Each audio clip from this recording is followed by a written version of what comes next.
চিনিকে নিজের কাছে রাখলেও বড় মা কিন্তু চিনি খান না।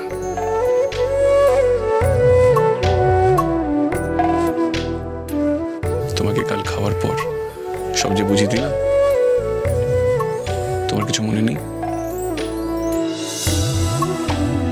বড় মা যে সুগার। আপনিও তো ভুলে গেছেন ছোট মালিক।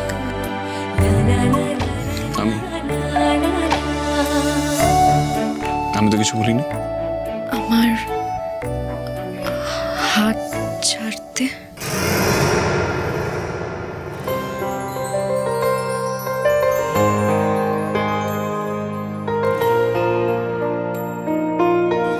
দাদা ভাই, তুই চিনির সাথে এখানে কি করছিস? না মানে আমি ওদিকে যাচ্ছিলাম তাই। ও অপালাদি একটা কি অ্যানাউন্স করবে, সেই কারণে ঠামি সকলকে ডেকেছে বসার ঘরে। তুই যা। ওকে, আমি যাচ্ছি।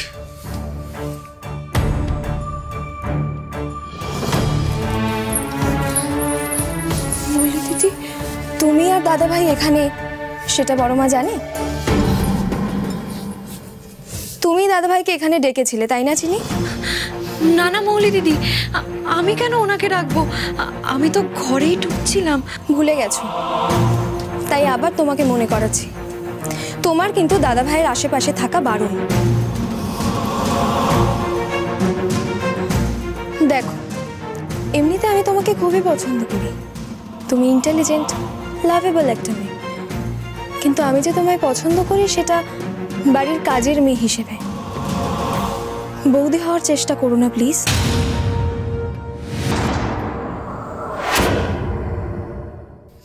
না না মৌলি দিদি, যেটা চেষ্টা করার কথা বলছো তা তো আমি একেবারে মনেও আনি না। আমি কাজের লোক হয়েই ঠিক আছি, ভালো আছি। সঙ্গে মালকিন হওয়ার লোভ আমার এতটুকু নেই। শুধু এই বাড়ির বড় মালকিনদের দেখে নেওয়াটা কাজ আমার। কি বললে? দেখে নেওয়া মানে? মানে মানে হচ্ছে দেখে রাখা, তাদের সেবা করা, তাদের সঙ্গে থাকা, এটাই আর কি। বেশ ভালো। কফিটা ঠান্ডা হয়ে গেছে, এটা ফেলে দিয়ে বড় মাকে ভালো কফি খাইয়ে বসার ঘরে এসো।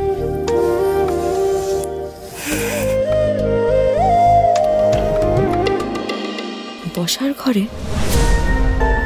বিয়ে পর্যন্ত আমাকে তো চোখের আড়ালেই রাখতে চান বড় মা।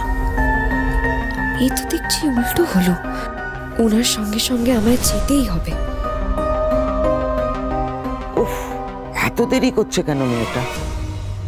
এখানে গলা শুনলাম না, দ্রোণ দাদু ভাইয়েরও তো গলা পেলাম মনে হলো। কোথায় গেল? ও কি আড়ি পেতে আমার ওই চিনির বিদায় কথাটা শুনে নিয়েছে?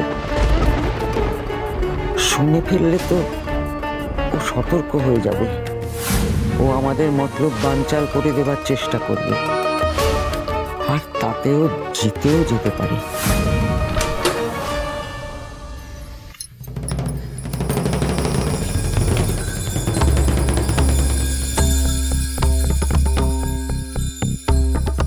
যাক, এসেছো। আমি তো ভাবলাম কফি বানাতে গিয়ে তুমি অন্য রাজ্যে চলে গেছো। সবকিছুতে তোমার এত দেরি হয় কেন?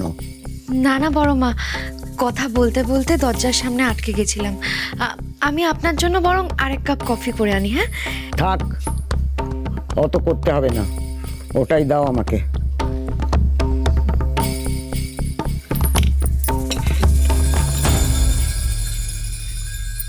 এই নিন বড় মা।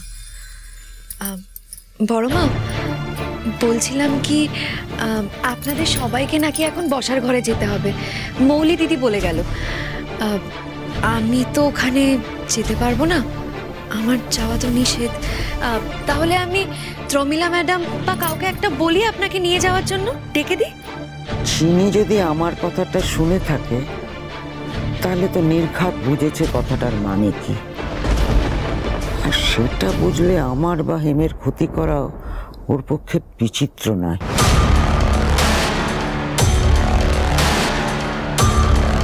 চিনিকে সারাক্ষণ নজরে না রাখলে যখন তখন কিছু একটা কাণ্ড ঘটিয়ে ফেলতে পারে। বড় মা, ডেকে দিই কাউকে? না, আমি এ ঘরে না থাকলে তুমিও থাকবে না। তুমি আমাকে বসার ঘর অবধি পৌঁছে দেবে, আর সেখানে কিন্তু একটাও কথা বলবে না। তারপরে রান্নাঘরে গিয়ে আমার খাবার বাড়বে, বুঝেছো? ঠিক আছে বড় মা, ঠিক আছে। ছোট বৌদি, তোমার হবু নাত বউ তো বাড়ির বউ হওয়ার আগেই সবাইকে তলব করছে। বিয়ের আগেই বাড়ির মালকিন হওয়ার স্বভাবটা রপ্ত করতে চাইছে নাকি?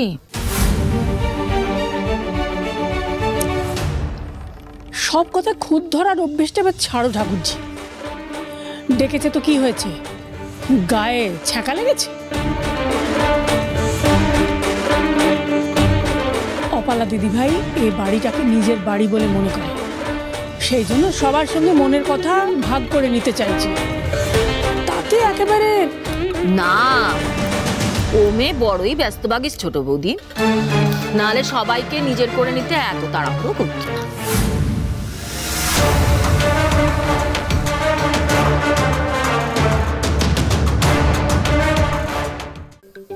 কিরে, হাটে হাঁড়ি ভেঙে দেবো নাকি? সকলকে বলে দেবো যে তোর ইচ্ছে তোর মায়ের ইচ্ছের দিকে, তাহলে ব্যাস, না থাকবে বাঁশ, না বাজবে রাতপ্রধান বাঁশি। বলেছি না বেশি বাড়াবাড়ি করো না, ঝামেলা বাড়িও না। তখন কি সব বলে এলে? সোজা আঙুল, ঘি, পাকা আঙুল, তারপর এখন এসব। ও কিছু নয়, আমি ভাবছিলাম কোনোভাবে যদি তোর মায়ের সঙ্গে হাত মিলিয়ে চাপাতে। আরে এই তো অন্তরা, এসো।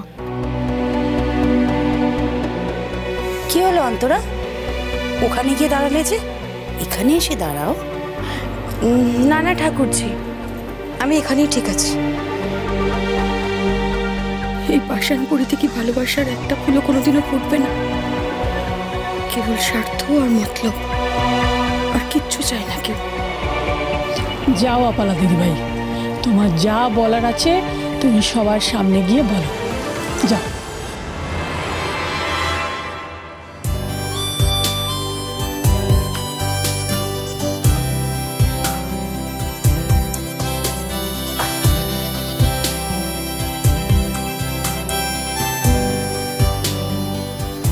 আমি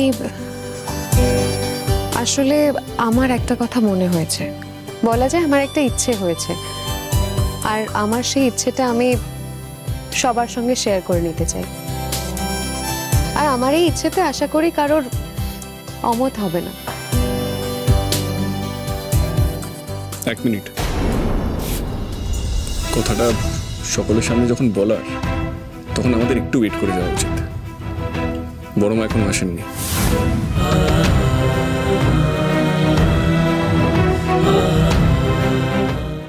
আবার আবার তোমার অপেক্ষা কার জন্য আমি জানি ধ্রুব।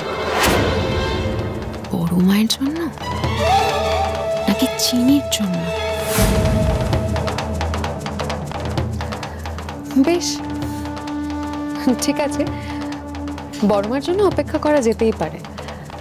আসলে আমি ভেবেছিলাম সকাল থেকে এত কাজের পর উনি হয়তো টায়ার্ড হয়ে আছেন। অবশ্য আমার এখানে চিনিকেও দরকার।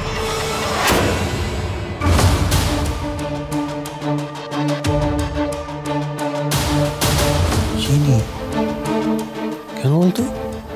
চিনিকে আবার কি দরকার? মানে মিষ্টির মোড়কে কোনো বিষাক্ত চিজ গেলাতে চাইছে নাকি? চিনিকে ওর কি দরকার? আবার নতুন করে মতলব করছে নাকি মেয়েটা? বিশ্বাস নেই ওকে। হয়তো আবার চিনিকে সবার সামনে অপমান করতে চাইছে।